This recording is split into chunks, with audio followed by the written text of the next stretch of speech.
sang-ayon eh. Hindi ako sang-ayon kay Gob. Ayoko siyang tumakbo bilang mayor. Magiging ugat na naman yan ng kamalasan sa atin eh. Pero Nay, tama rin naman po yung sinasabi ni Gob. Pag nagkaposisyon po si Kuya sa gobyerno, mapapakulong niya po yung pumatay kay tatay. Alam niyo naman, Nay, kapag wala kayong koneksyon, mahirap po makahanap ng hustisya. Kaya, na po kayo magalit kay Kuya. Isipin niyo na lang po, Nay, para kay tatay. Kung hindi lang talaga sa tatay niyo, ayoko naman magkaganto eh. Ayoko mabaliwala yung pagkamatay niya. Alam niyo, ang hirap mawala ng katuwang sa buhay. Hanggang sa mamatay ako, dala-dala ko pa rin yung sakit. Sakit na pagkawala niya. At yung sama ng loob ko sa kuya niya. Nay, tama na po kayo kay Kuya. Nagawa naman po niya lahat eh. Para lang mahanap yung pumatay kay tatay. Sa tingin ko nga po, napilitan lang siyang tumakbo bilang mayor para mabigay yung hinihiling yung nakatarungan para kay tatay. Yes, umanap siya ng ibang paraan. Ginagamit ang dahilan ng tatay niyo para tumakbo siya bilang mayor? Aba, lalo nakakabwisit na talaga siya. Nay, kailan po ba kayo magagalit kay Kuya? Rin, parang mo na akong tinanong kung kailan mabubuhay ang tatay niyo. Ibig sabihin po ba niyan, hindi na mawawala yung galit po kay Kuya? Minahal niyo rin naman po si Kuya Rambo, Nay, di ba? Pero bakit po kayo ganyan sa kanya? Minahal ko nga siya. Pero siya rin ang dahilan kung bakit nawala ang pinakamamahal ko sa buhay.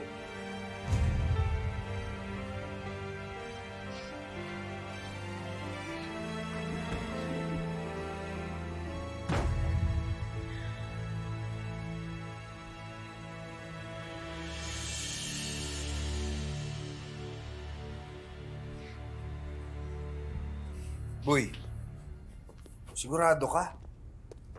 Tatawagan mo talaga si Sir Eduardo? Eh, di ba kakasabi mo lang sa akin kahapon na masama pa rin yung loob niya sa'yo ngayon? Tapos kakausapin mo pa rin. Ayun kasi ang pakiusap ni Aileen eh, na dalhin daw natin si Sir Mayor sa kanya. Eh kung yun lang ang paraan para matulungan natin siya, eh di gawin na natin.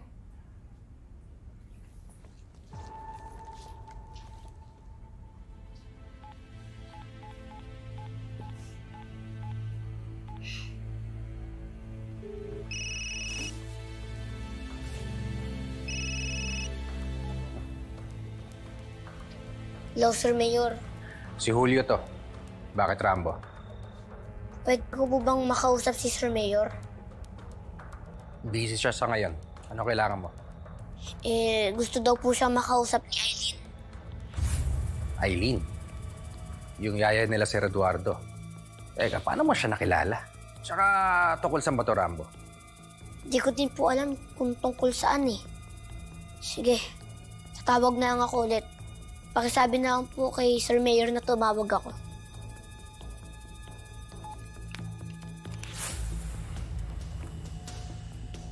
Pasensyahan tayo, Rambo. Simula ng pagbintangan mo kami na Sir Eduardo, kay Esmeralda, hindi nakakampi ang tingin ko sa'yo. Oh, Julio. Sino tumawag? Sino kausap mo? Sir, wala ho. Nagtatanong lang about sa party mamaya. Okay, wala namang problema sa venue. Okay na. Yes, sir. According to the events planner, almost all set na tayo. Okay, that's good. Kung ano sabi? Hindi ko siya nakausap eh. Si Kuya Julio sumagot. Dati, kapag tumatawag ako, tapos si Kuya Julio sumasagot. Kahit busy si Sir Mayor, binibigay niya pa rin yung phone. Sabi ko naman sa'yo, boy. Siyempre, galit sa'yo yung mga yun. Hindi ka talaga nung kakausapin. Paano na yan? paano na natin matutulungan si Eileen?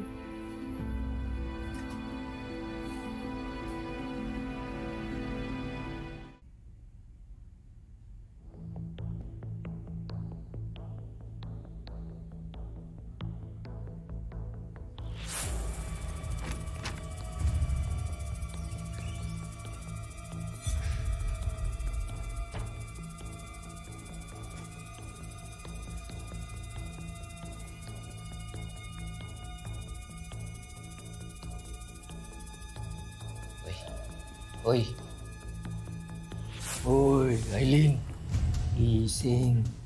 Bakit nagwada? Oo, ako nga. Halika na. Halika na. Sumama ka sa amin. Ilalabas ka namin dito. Halika na. Saan niyo ako dadalhin? Kailangan mong mawala na dito sa Tierra Petra. Kaya ihahatid ka na namin sa bus pa Maynila. Hindi ako alis dito. Hindi ko nakakausap si Eduardo! Uy, walang yaman. Anong balak mo? Ibubuko mo kami, ha? Hindi ako papayag. Bitawan mo ko! Ayoko! Bitawan mo ko! Uy!